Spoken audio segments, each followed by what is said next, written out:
Hi everyone, welcome back to another video from Crypto Basics.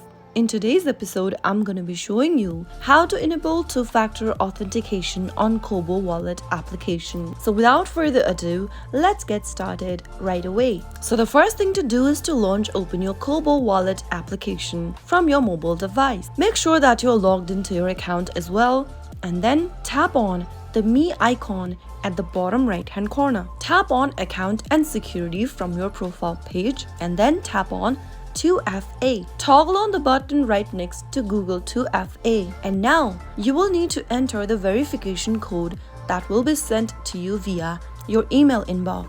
Simply go ahead and type in the code that you received after checking for your inbox and tap Next. Before turning on the two-factor authentication, make sure to write down or print a copy of your 16-digit key. Once you've backed it up, tap on I've backed up, turn on 2FA now at the bottom. Now go ahead and download your Google Authenticator application on your device. Open up your App Store or your Play Store and search for Authenticator. Now look for this application and download it on your device. Once you've downloaded the application, tap on Open and tap Get Started. Log into your Google Authenticator account by choosing one of your Google accounts and then tap on the plus button at the bottom right once signed in. Now tap on Enter a setup key and in the Key tab, paste in the key that you copied from your wallet. In the Account option, enter your wallet's name just to make it identical and tap on Add. Now tap on the COBO verification code generated and get to the COBO Wallet page,